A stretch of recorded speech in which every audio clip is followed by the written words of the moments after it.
céus e a terra. Esse é o primeiro relato da criação na Bíblia. E depois disso, o próprio Deus, o Rei do Universo, na pessoa de Jesus Cristo, ele se ajoelha no barro. Ele coloca suas mãos naquele barro e dali surge um boneco chamado Adão. E ele sopra nas narinas de Adão o fôlego de vida. O mesmo fôlego de vida que Jesus, que Deus soprou nas narinas de Adão naquele dia, é o mesmo fôlego de vida que nos sustenta até hoje. Amém, igreja?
Feliz sábado a todos.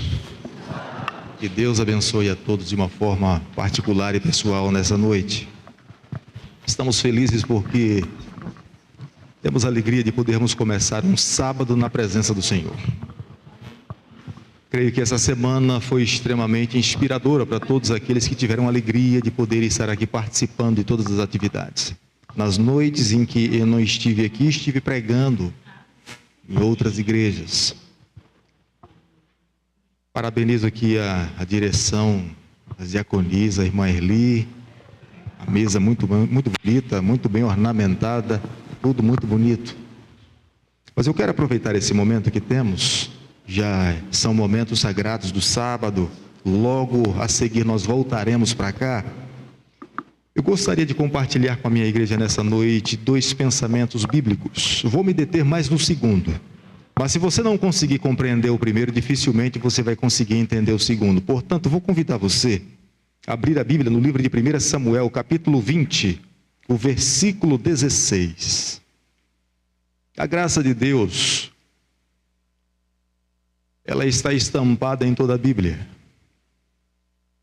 Às vezes imaginamos que a graça do Senhor declaradamente se deu no Novo Testamento. Mas não é real, não é verdade. O Antigo Testamento revela, declara, é um Deus em busca do seu filho, em busca do seu povo. 1 Samuel, capítulo 20, o versículo 16.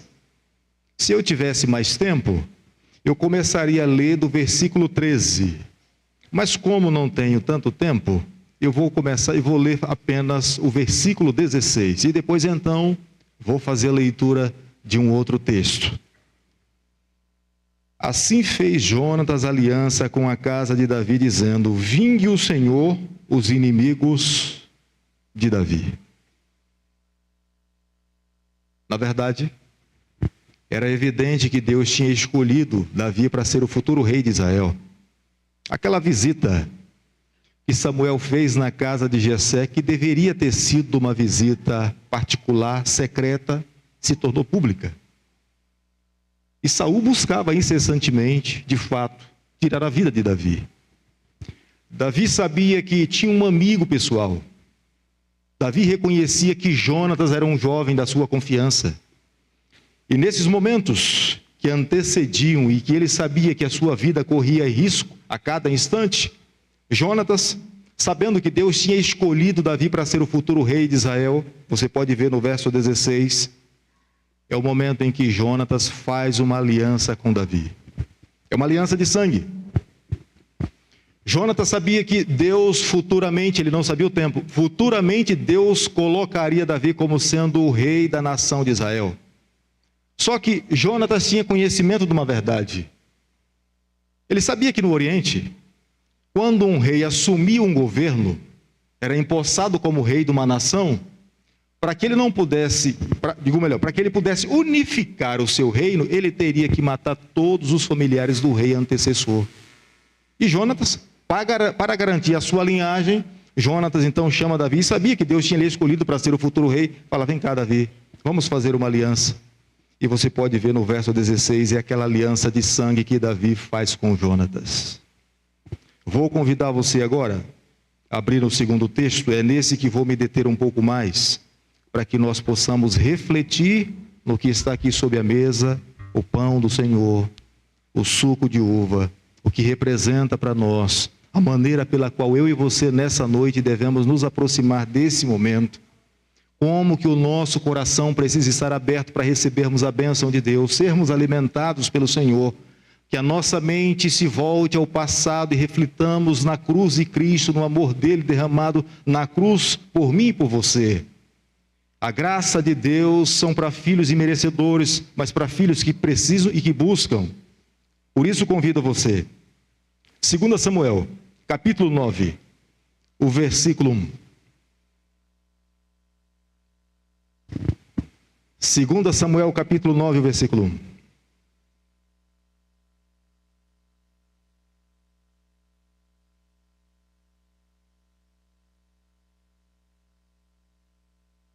Vinte anos tinha se passado. Davi se tornou rei da nação de Israel. De fato, a visita de Samuel à casa do seu pai se cumpriu agora. Era o momento, e a Bíblia não cita o momento específico em que Davi estava governando ou reinando. Não sabemos se ele estava sentado à mesa comendo junto com os seus familiares, ou indo para o campo de batalha, ou em uma outra ocasião, mas o fato é, e aqui está o texto, capítulo 9, verso 1. Sentado com a coroa na cabeça, Davi se volta para os seus súditos e faz uma pergunta: resta ainda porventura alguém da casa de Saul para que use de bondade para com ele por amor de Jonatas? Pronto. Deixe-me chamar a tua atenção para esse primeiro verso. A palavra-chave nesse capítulo é a palavra bondade. No hebraico é a palavra resed. Essa palavra foi traduzida, obviamente, por João Ferreira de Almeida, do hebraico para o português. E aqueles que fazem vestibular e fazem uma tradução de um texto para o outro, sabe que quando você faz uma tradução, nem sempre você pega todas as palavras ao pé da letra e traduz para a língua pela qual você quer traduzir. Geralmente, quando você faz uma tradução, você busca encontrar sentido na frase. Se você pegar todas as palavras ao pé da letra e traduzir e colocar na tua língua, possivelmente a frase ou o texto não tenha sentido e você não vai entender. E é o que acontece aqui nesse capítulo. Quando se faz a tradução do hebraico para a nossa língua, para que dê sentido à frase, se coloca a palavra bondade. Mas no hebraico, de fato, é a palavra resed, é a palavra graça. E eu queria que nessa noite você entendesse uma verdade que está contida aqui nesse capítulo. As ações de Davi são ações que revelam o amor e a graça de Deus para com a nossa vida. Veja no versículo 1. A pergunta de Davi: resta ainda porventura alguém da casa de Saul para que use de bondade para com o amor de Jonatas? Deixa eu chamar a tua atenção para cá nesse momento.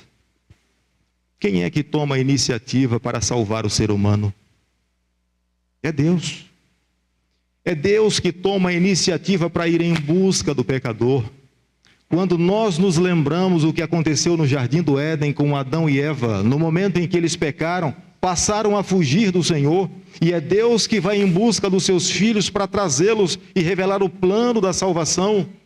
Quando nós olhamos para o Antigo Testamento, Êxodo capítulo 25, verso 8, o Senhor toma a iniciativa e fala: me faça um santuário para que eu possa habitar no meio de vocês. O plano de Deus era levar a nação de Israel a entender que no futuro Jesus Cristo viria morrer morte de cruz para nos dar o direito da vida eterna.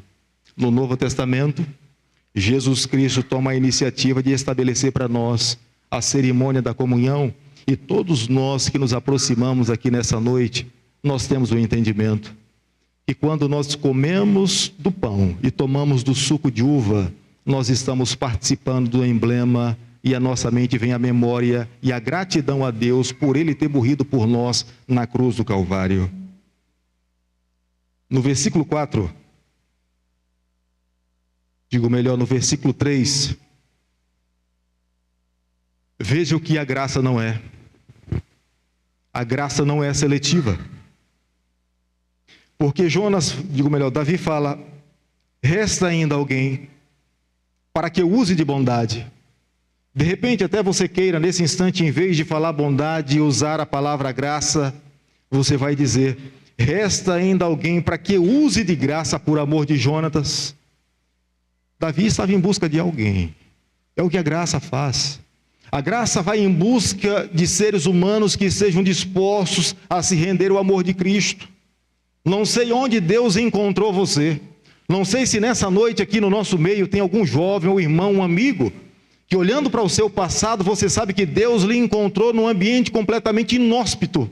Mas foi lá que a graça de Deus tocou no teu coração, mexeu com a tua vida, e você nessa noite está aqui.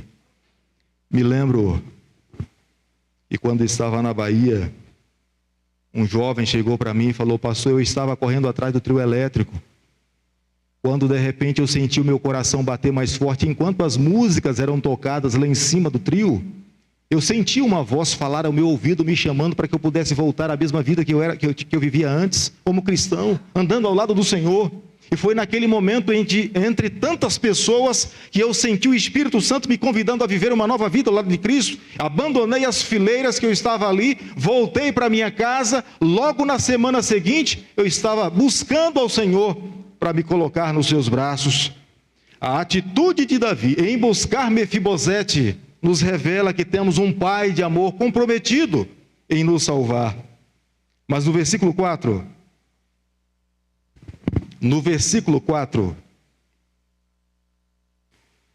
onde está? É a pergunta de Davi.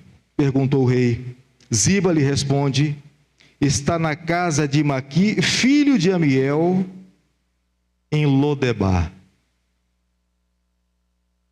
Mefibosete acreditava que poderia se esconder em Lodebar. Lodebar era um lugar muito pequeno, terra de ninguém. Na verdade, Lodebar conseguia ser abastecida por água por uma cidade que estava a 37 quilômetros. Dentro da cidade de Lodebar não conseguia se produzir nada. Mas era ali que estava Mefibosete, escondido, longe de todos. Porque Mefibosete sabia de uma coisa: se porventura o rei Davi me encontrar, ele sabe que ele está unificando o seu reino. Eu sou uma ameaça porque tenho sangue real. Se porventura me encontrar, possivelmente eu seja o alvo da sua ira. E aqui em Lodebar é que Mefibosete escolhe viver escondido. Não sei se acontece com você, há quantas pessoas que muitas vezes, quando ferem a lei de Deus, buscam se esconder do Senhor, fogem do Senhor. Às vezes, quando se deparam com alguém que conhecem, que é cristão, tentam fugir. É a atitude de Mefibosete. É como se a sua vida não estivesse em paz. É como se ele não conseguisse viver uma vida tranquila. Viver em Lodebar é muito mais seguro do que viver no meio das outras pessoas, porque estar no meio de todos, a maneira como eu estou vivendo, alguém pode me descobrir. Correndo, assustado com medo, Mefibosete escolhe viver longe, lá em Lodebar. Mas eu preciso falar para você nessa noite: não importa aonde você vá, a graça de Deus irá na sua direção. Você pode tentar fugir do Senhor, mas Ele sempre vai tentar te encontrar. Por mais distante que você possa tentar imaginar que você está indo ou foi, mas Deus sempre, através do Espírito Santo, e é o trabalho dele, tentar nos convencer do pecado, da justiça e do juízo. É uma obra redentiva de Deus para nos levar para mais perto dele. Mas aqui está a atitude de todo pecador no versículo 6. No versículo 6, a atitude de todo pecador. É por isso que nós começamos aqui embaixo lavando os nossos pés. E aqui nós nos encontramos. No versículo 6, a Bíblia fala que quando Mefibosete foi trazido à presença do rei Davi, ele se inclina. ele se debruça. Se você olhar no verso 7 e o verso 8, ele fala: Davi, você está olhando para um cão morto. Eu não sou ninguém. Por que você me procura? Eu não sou uma ameaça para você. Embora eu tenha sangue real, mas eu não tenho mais como ameaçar a tua coroa. Você já é o rei de Israel. Deus te estabeleceu. Mas a atitude de Mefibosete, eu e você nessa noite, nós precisamos copiar. Nós precisamos reconhecer que dependemos do rei, que precisamos dele, que não somos ninguém sem o Senhor. Se não fosse a graça de Deus sobre a nossa vida, jamais poderíamos ter esperança de salvação em Jesus Cristo. Se nessa noite nós nos encontramos aqui para participarmos dessa mesa, dessa cerimônia, é porque Jesus Cristo aqui nessa terra, olhando para o futuro, para a nossa condição, para a nossa vida, para que nós pudéssemos estar com Ele eternamente, Ele estabeleceu essa cerimônia para que nós pudéssemos ser reconciliados com Ele através da sua vitória na cruz, para que um dia recebamos a salvação eterna. Mas termino no versículo 13.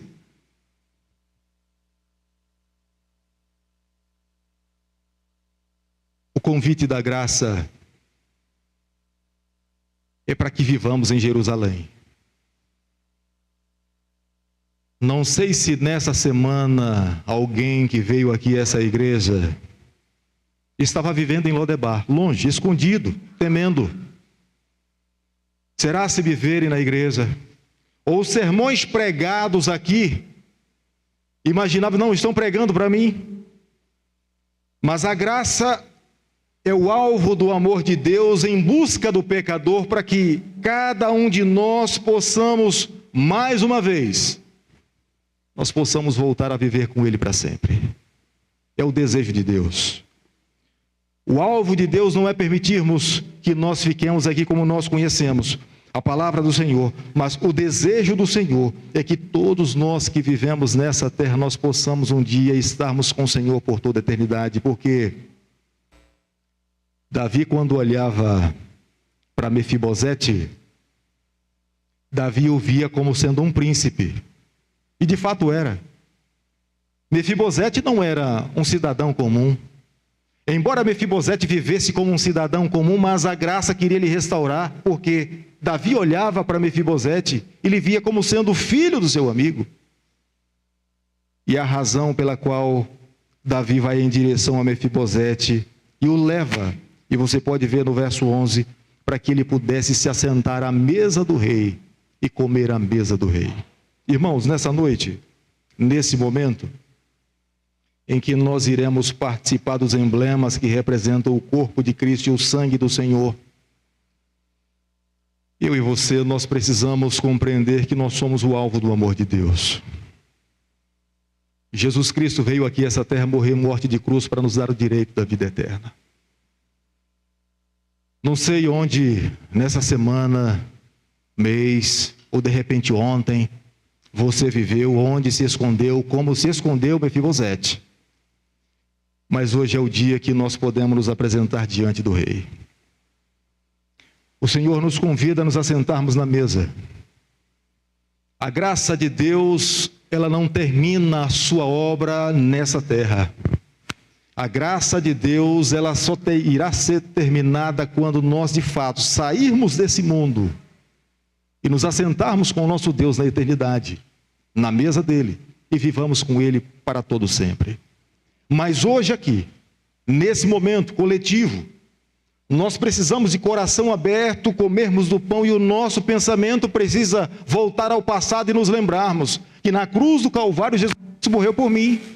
Por amor a mim, Jesus Cristo se entregou para que eu pudesse receber a salvação. Da mesma forma como o suco de uva representa o sangue de Jesus Cristo, eu preciso nessa noite participar para que publicamente eu declare que aceito a Cristo, quero viver para Ele e que me permito me colocar nos braços da graça para que quando então Ele voltar, eu receba e viva com o Senhor por toda a eternidade.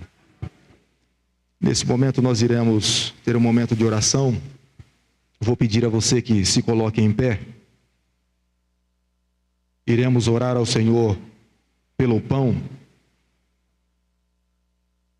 pedindo a Deus que abençoe a esse pão. que a nossa mente se volte para o sacrifício de Cristo. E nos lembremos, a graça não é para quem merece, a graça é para quem precisa. Se você está aqui nessa noite e reconhece que você precisa da graça do Senhor, essa cerimônia é para você. Porque se nós reconhecemos que carecemos, que somos dignos, já temos a nossa própria justiça, mas se reconhecemos que precisamos, é porque queremos nos debruçar diante do Pai e falarmos: Senhor, por favor, nos receba, nos aceite, nos perdoa, nos dê uma nova oportunidade, e tenho certeza que Deus nessa noite irá fazer isso por cada um de nós.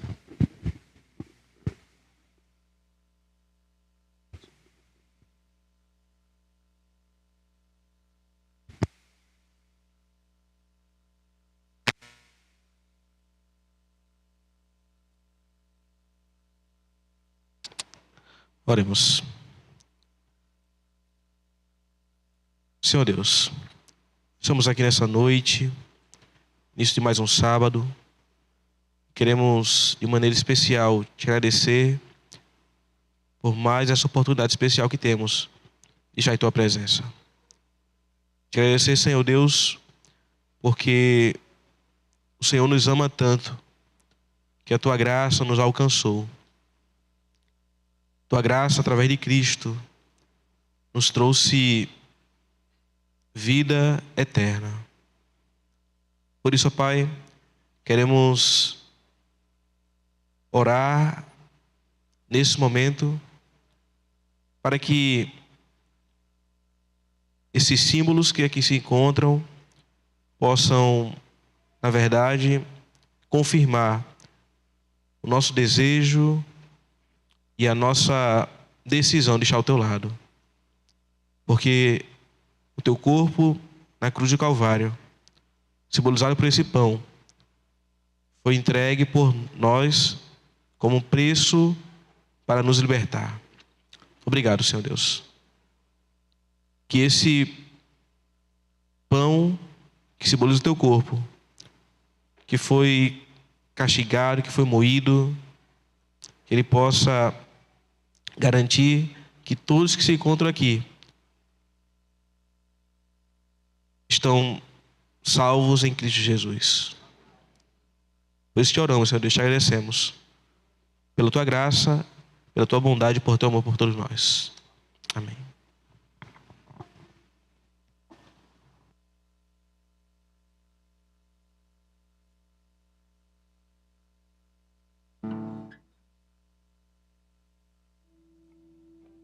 Convidamos os diáconos a se colocarem aqui na frente.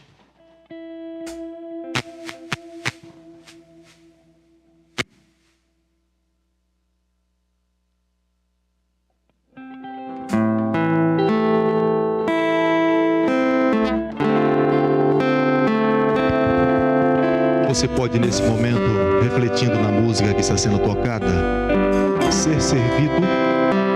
E a partir do momento em que você for servido, você pode mais uma vez voltar a se assentar, pensando na música, esperando o momento para que todos nós juntos possamos participar. Os diáconos agora podem passar a servir.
1 Coríntios, capítulo 11, o verso 23 e 24, nos diz o seguinte: porque eu recebi do Senhor que também vos entreguei, que o Senhor Jesus, na noite em que foi traído, tomou o pão, e tendo dado graças, o partiu e disse: isto é o meu corpo, que é dado por vós, fazei isto em memória de mim.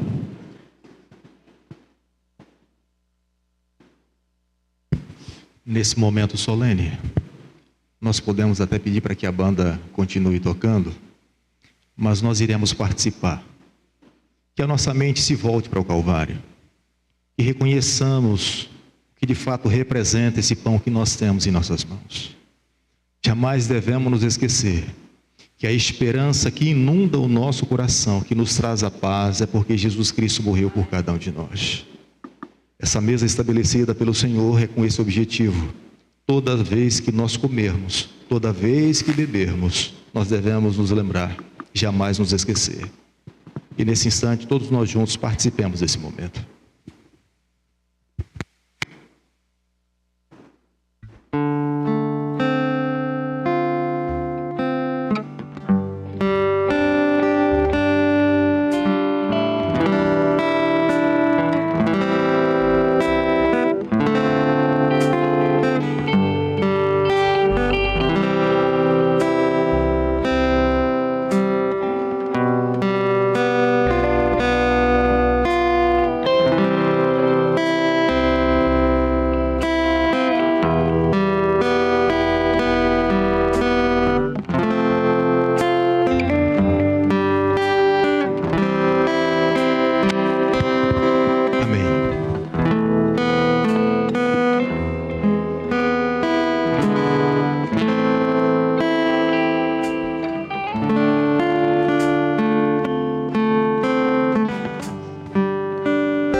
Neste momento, nós convidamos a congregação para se colocar de joelho para a gente orar pelo vinho, pelo suco.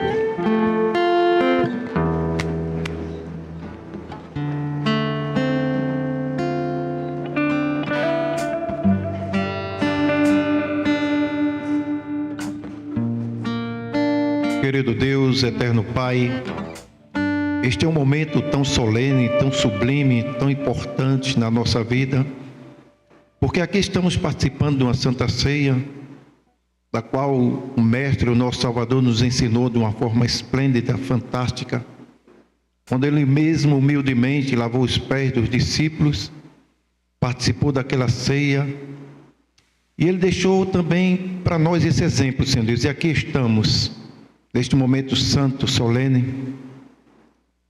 São emblemas, o pão sem fermento, o suco sem fermento, sem álcool, que simbolizam, Senhor Deus, o corpo e o sangue que uma vez foi vertido na cruz do Calvário, para que pudéssemos ter salvação e vida eterna.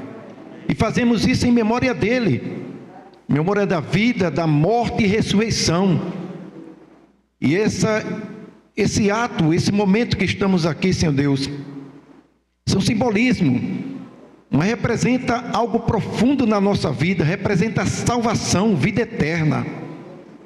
Pois nós te pedimos agora, Pai, a tua bênção para este suco, que representa o seu sangue que foi derramado na cruz, para que pudéssemos ser salvos da morte eterna e termos vida eterna. Então abençoa, Pai, neste momento, a este suco, e abençoa cada um de nós que aqui estamos participando, pois nós te pedimos essas bênçãos e te agradecemos em nome do nosso Salvador e Rei Jesus Cristo. Amém, Senhor.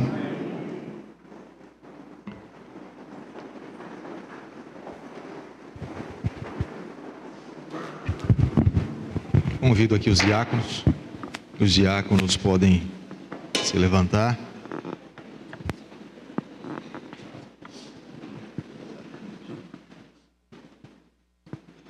Todo aquele que vai participar pode se colocar em pé também nesse momento. Da mesma forma, quando você for sendo servido, mais uma vez você pode voltar a se assentar.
Ainda continuando a leitura da primeira carta aos Coríntios, capítulo 11. Agora no versículo 25, diz o seguinte: por semelhante modo, depois de haver ceado, tomou também o cálice, dizendo: este cálice é a nova aliança no meu sangue. Fazei isto todas as vezes que o beberdes, em memória de mim. Verso 26. Porque todas as vezes que comerdes este pão, beberdes o cálice, anunciais a morte do Senhor, até que Ele venha.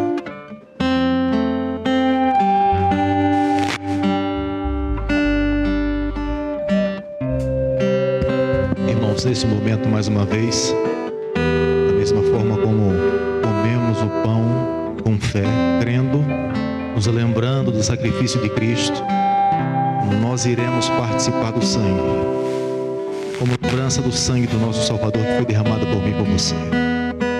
A Bíblia fala: sem derramamento de sangue não há remissão de pecados. Nesse momento, ao tomarmos, nos lembremos o quanto nós valemos para o Senhor. Tenho certeza que, se nós sempre pensarmos dessa forma, nos lembrando do amor de Cristo, nós teremos um compromisso muito maior com o Senhor. Portanto, nesse instante, participemos todos juntos nesse momento.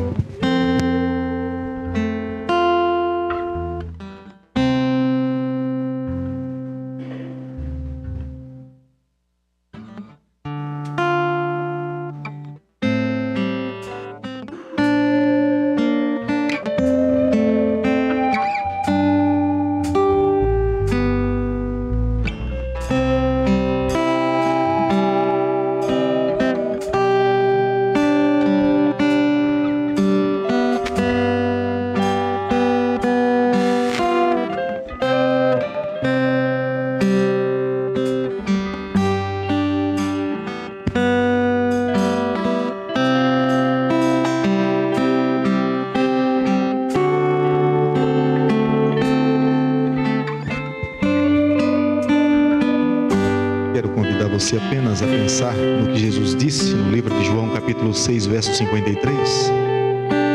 Jesus disse o seguinte: em verdade vos digo, se não comerdes a minha carne e não beberdes o meu sangue, não tendes vida em vós mesmos. São João, capítulo 6, do verso 53 e 54. Quem comer a minha carne e beber o meu sangue tem vida eterna, e eu ressuscitarei no último dia. O que nós estamos fazendo aqui nessa noite é dando um passo de fé. É uma iniciativa que é o Senhor que de fato tomou a iniciativa de nos salvar, mas estamos respondendo à iniciativa dele. Queremos viver para ele, queremos andar ao lado dele. Nós estamos aqui porque entendemos que precisamos nos alimentar dele diariamente.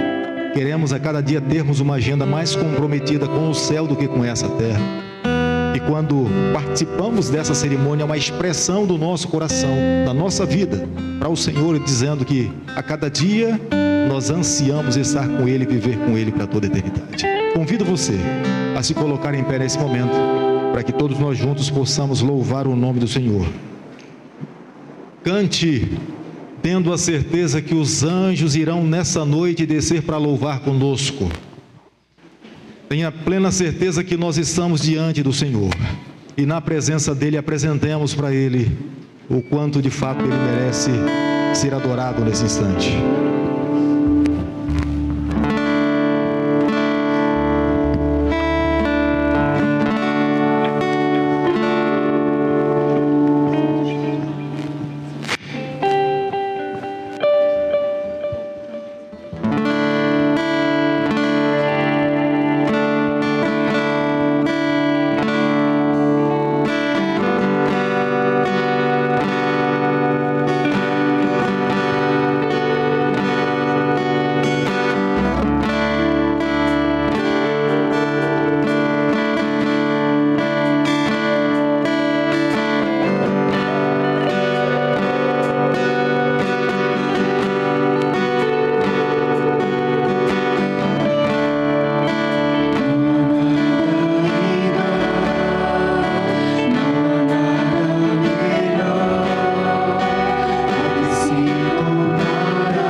sermos inundados por tua glória, Senhor.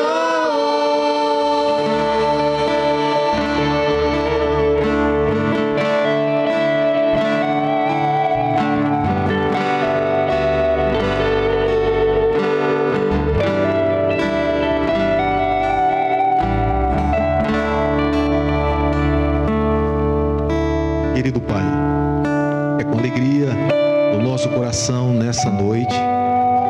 Já estamos em momentos que pertencem ao Senhor, dia sabático, agradecidos porque nós estamos diante do Senhor. Muito obrigado por todas as bênçãos que nós recebemos nessa noite. A nossa mente se voltou ao passado e podemos compreender o quanto de fato nós somos amados pelo céu, porque o único Filho unigênito de Deus veio aqui a esse mundo e morreu morte de cruz para nos dar a certeza da salvação. É uma graça imerecida. Não somos merecedores, mas todos nós, Senhor, que nos encontramos aqui, admitimos, nós carecemos da tua graça. Ao nos despedirmos, Senhor, nessa noite, como cantamos, nós clamamos que o teu Santo Espírito seja derramado sobre cada um de nós. Que molde o nosso coração, Senhor, e converta a nossa vida para o Senhor. Que a nossa vida cada vez mais se comprometa mais com o céu do que com essa terra.